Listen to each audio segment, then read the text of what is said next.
Hello everyone, once again I welcome you all on my YouTube channel EWB.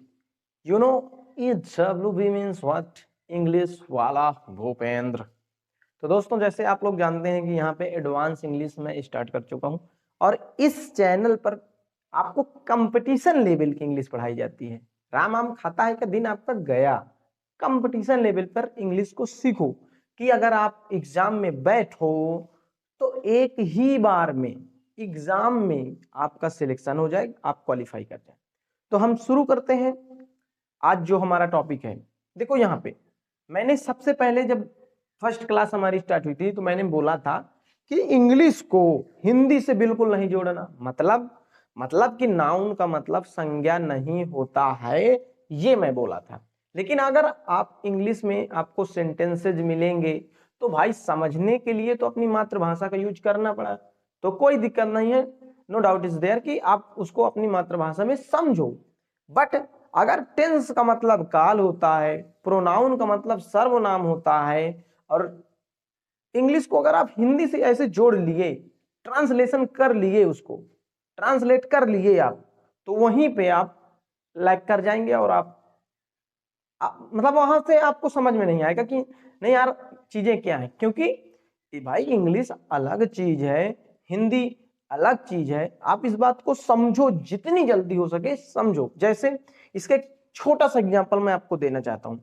हमें देखो कैसे sentence पढ़ाए गए हैं। हमें पढ़ाया गया है कि ट्रेन पहुंच चुकी होगी, ट्रेन पहुंच चुकी होगी। अगर मैं इस सेंटेंस को आपसे पूछूं कि किस टेंस का ये सेंटेंस है जो बिलोंग करता है, देखो ये सेंटेंस को हमें फ्यूचर के परफेक्ट में पढ़ाया गया है। पहले बात को समझो, द ट्रेन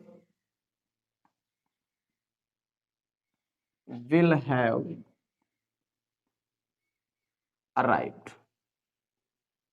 ठीक, बोला गया है प्रेजेंट, बोला गया है फ्यूचर परफेक्ट में। ये चीजें हमें पढ़ाई गई हैं, हम पढ़ते हुए चले आ रहे हैं। पढ़ाने वाले ने हमको इन चीजों के बारे में सोचवाया नहीं कि तुम इन पे थोड़ा सोचो तो भाई कि ये फ्यूचर का है या है भी या नहीं। आप देखो यहाँ पे मैं आपसे पूछूं ट्रेन पहुंच चुकी होगी, क्या ये फ्यूचर की बात है कि पास्ट की बात है? अगर मैं आपके पास आता हूं और ट्रेन पहुंचने का समय 12:30 है, 12:30 और 12:40 हो रहा है, मैं आपसे बोल रहा हूं और मैंने समय देखा और मैंने कहा कि ट्रेन पहुंच चुकी होगी। मैं फ्यूचर की बात करूंगा कि मैं पास्ट की? भाई 12:30 पर ट्रेन को पहुंचना है, 12:40 हो रहा है, तो ट्रेन तो पहुंच चुकी, पास्ट हो गया ना। तो यहां पे देखो हमें इसको फ्यूचर के परफेक्ट में बताया गया है। देखा, हमें ऐसे सेंटेंस को पढ़ाकर बड़ा किया गया है। उन लोगों ने हमें ये नहीं बोला कि थोड़ा सोच तो लो भाई कि क्या ये फ्यूचर का है। अगर मैं आपसे पूछूं कि सर ये फ्यूचर बता रहा है कि पॉसिबिलिटी जाहिर कर रहा है, हम लोग तो संभावना एक बता रहे हैं कि ट्रेन पहुंच चुकी होगी, हम तो एकदम कंफर्म नहीं है, पॉसिबिलिटी जाहिर कर रहा है ना। तो अगर पॉसिबिलिटी जाहिर कर रहा है तो यहां पे विल कैसे? अगर पॉसिबिलिटी है तो विल कैसे? पॉसिबिलिटी के लिए आपने पढ़ा है ना, मॉडल्स पढ़ी हैं, कैन कुड में माइट लगाओ पॉसिबिलिटी के लिए। तो सर यहाँ पे ऐसे सेंटेंस को पढ़ा के आपको बड़ा किया गया है। उन लोगों ने अगर सोचवाया होता तब ना अच्छे से आप पढ़ते।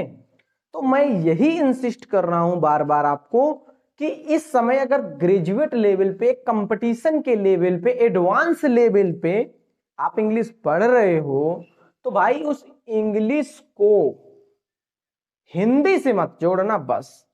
हाँ, तुम समझने के लिए अपनी मातृभाषा का प्रयोग करो।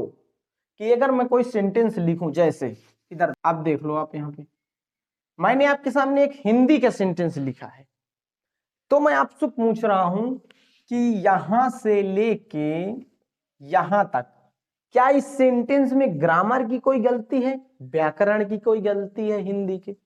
तो आप पढ़ोगे तो बोलोगे नहीं कोई गलती नहीं। तो चलो इसको ट्रांसलेट करते हैं। माई फादर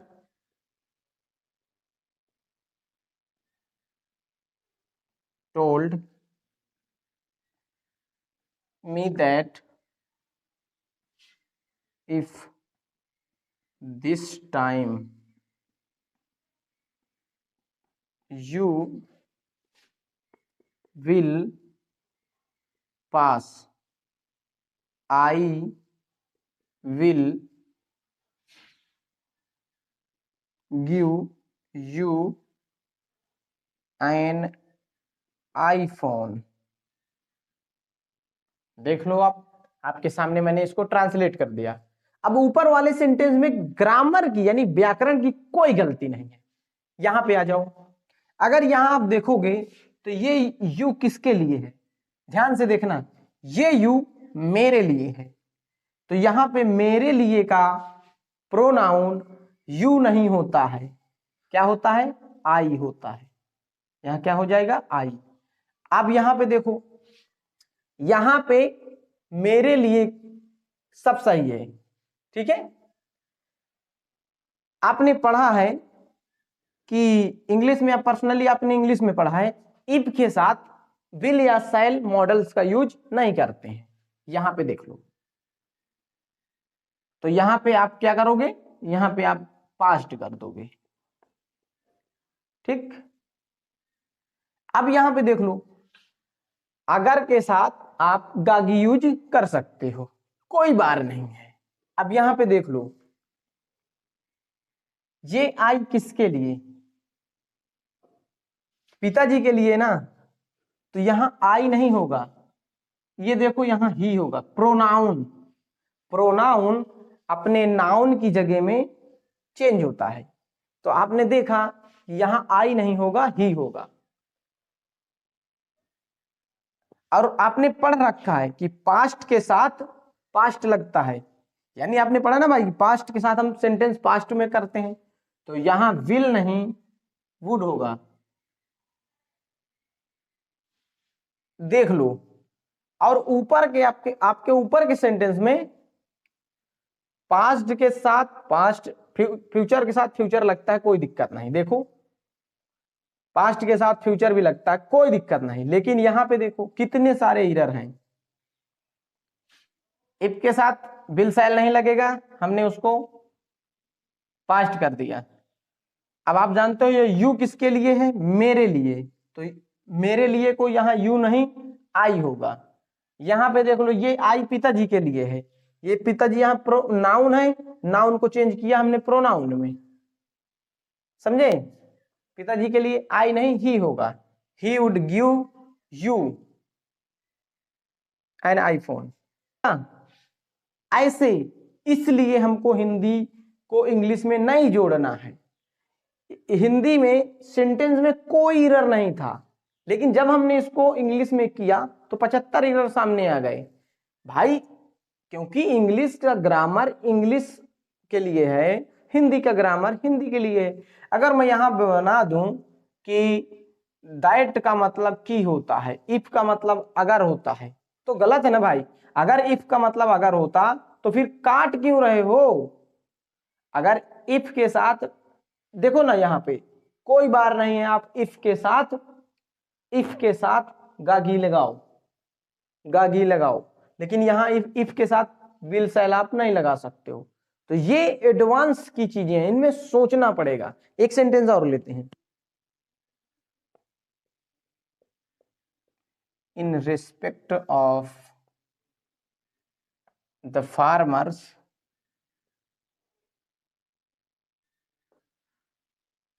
कंट्रोवर्शियल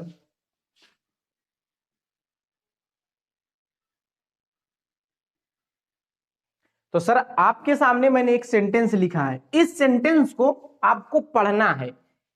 पढ़ के क्या इसका मीनिंग समझ में आ रहा, नहीं आ रहा आपको, सिर्फ मीनिंग देखो यहां पे, in respect of the farmers protest for over 1 year the government realising its harmful effect in the elections taken step to call back the 3 controversial laws. क्या ये पढ़ के सेंटेंस आपको इसका मीनिंग समझ में नहीं आ रहा? तो आप सब बोलोगे कि सर इसका मीनिंग बिल्कुल क्लियर समझ में आ रहा है। अब मैं आपसे एक बात बोलने जा रहा हूं, बहुत ध्यान से सुनना। आपने कहा इसका मीनिंग समझ में आ रहा है, जब आप इसको पढ़ रहे थे क्या इसमें कोई एरर समझ में आया आपको? कोई भी एरर पूरे सेंटेंस में कहीं भी आपको समझ में आया? हमें पढ़ाया गया है sentence is meaningful collection of words. तो एक बात बताओ, कलेक्शन ऑफ वर्ड्स, यहां पे कलेक्शन ऑफ वर्ड है सर, एक वर्ड नहीं है, 20-30 वर्ड लगे हुए हैं, और मीनिंगफुल भी ये है। कोई मुझे ये नहीं कह सकता कि ये मीनिंगलेस है, मीनिंगफुल भी है। कलेक्शन ऑफ वर्ड भी लगे हुए हैं, मीनिंगफुल भी है, but according to your grammar this is not a sentence. आपके ग्रामर के अनुसार ये सेंटेंस नहीं है। इसमें कलेक्शन ऑफ वर्ड है, ये मीनिंगफुल है, बट फिर भी ग्रामर के अनुसार ये सेंटेंस नहीं है। देख लो क्यों? क्योंकि इसमें एक भी फाइनाइट वर्ब नहीं है। आपका सेंटेंस का स्ट्रक्चर SVO, यानी ये जो V है इसी को हम फाइनाइट वर्ब बोलते हैं। एक भी फाइनाइट वर्ब आपके सेंटेंस में नहीं लगी हुई है। और सेंटेंस की डिफिनेशन बताई गई है, sentence is meaningful collection of words it called a sentence. यहां मीनिंगफुल भी है, कलेक्शन ऑफ वर्ड भी है, but according to your grammar, according to grammar it is not a sentence. समझ रहे हो सेंटेंस की डिफिनेशन? यार ग्रेजुएट लेवल पे पढ़ना है। मैंने क्या बोला, 80% ग्रामर आपको नहीं बताई गई, और वो 80% ग्रामर दिखती नहीं है, खोजना पड़ता है। आप देखो ये सेंटेंस नहीं है क्योंकि इसमें एक भी फाइनाइट वर्ब नहीं है।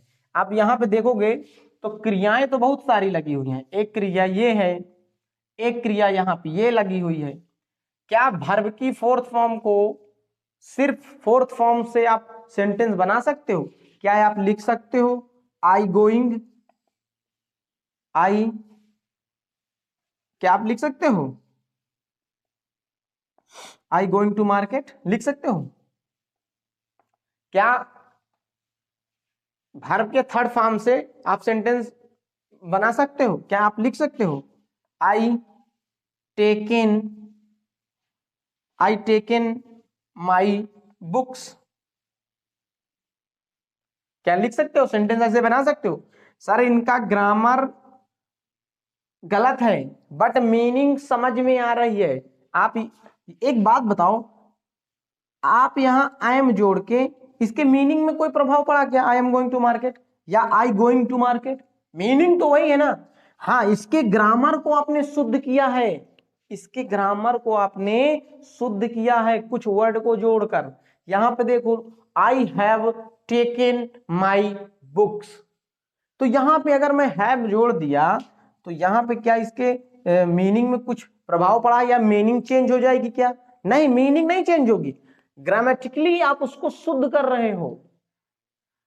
ऊपर देख लो, अगर आप यहां पे सही करोगे तो यहां पे या तो इज जोड़ोगे या तो हैज हैव टेकन करोगे, कुछ ऐसा ही तो करोगे, क्योंकि आप इस फाइनाइट वर्ब के फॉर्म को यहां यूज करोगे। V1, V5, V2 axillary verb के साथ वर्ब की थर्ड फॉर्म, एक्सिलरी वर्ब के साथ वर्ब की फोर्थ फॉर्म। यही आपके फाइनाइट का स्ट्रक्चर होता है, यही फाइनाइट की फॉर्म होती है। इन्हीं फॉर्म में से कोई एक फॉर्म यहाँ पे होनी चाहिए, तब वो सेंटेंस होगा। अब देखो ये मीनिंगफुल भी था, कलेक्शन ऑफ वर्ड भी था, लेकिन यहाँ पे देखो किसी को आप दिखाइए, इट्स किसके लिए है? प्रोटेस्ट के लिए। और आप सब जानते हो ये नाउन आपका प्लूरल है, तो प्लूरल नाउन के लिए जब प्रोनाउन यूज करते हैं तो क्या यूज करते हैं भाई? प्रोनाउन कुछ भी हो, अगर वो प्लूरल है तो आपने पढ़ा है कि देयर का यूज करते हैं, ठीक, प्लूरल के लिए। देख लो आप मैं आपको एडवांस लेवल पे क्या बताना चाह रहा हूं, शायद अब आपको समझ में बात आ रही होगी कि मैं छोटी बात नहीं कर रहा हूं यहाँ पे। अगर आप कंपटीशन लेवल पे पढ़ रहे हो तो कुछ ऐसा जानो जो स्कूल का बच्चा ना जानता हो। अभी आपका लेवल क्या है, अभी तो नाउन के 5 प्रकार उसकी डिफिनेशन आपको भी पता है, नाउन के 5 प्रकार उसकी डिफिनेशन एक बच्चे को भी पता है, स्कूल लेवल पे बच्चे को भी पता है। टेंस जो आप जानते हो वही टेंस वो स्कूल लेवल का बच्चा जानता है। तो डिफरेंट आप दोनों में क्या है, मैथ में मैं अगर आपसे बोलूं तो आपका लेवल उस बच्चे के लेवल से बहुत ऊपर चला गया है। वो बच्चा अभी अगर कुछ जोड़ गुणा घटाव करता है तो लिख के करता है, आपने अपना लेवल इतना ऊपर कर लिया है कि सारा का सारा माइंड में ही हो जाता है। तो आपके मैथ का लेवल बढ़ गया और सारे सब्जेक्ट का लेवल बढ़ गया, इंग्लिश वही के वही रखी है। पढ़ाने वाले लोगों ने आपको बस नाउन की डिफिनेशन, प्रोनाउन की डिफिनेशन, यार ग्रेजुएट लेवल पे कब पढ़ाओगे जो हमारे एग्जाम पे टू द पॉइंट काम करे। यहां पे देख लो, तुम्हारी वो जो सेंटेंस की डिफिनेशन बताते रहते हो, sentence is meaningful collection of word is called sentence, तो देख लो सेंटेंस है according to your according to grammar sentence है ही नहीं ये, लेकिन मीनिंगफुल था, कलेक्शन ऑफ वर्ड है, फिर भी सेंटेंस नहीं है। क्यों?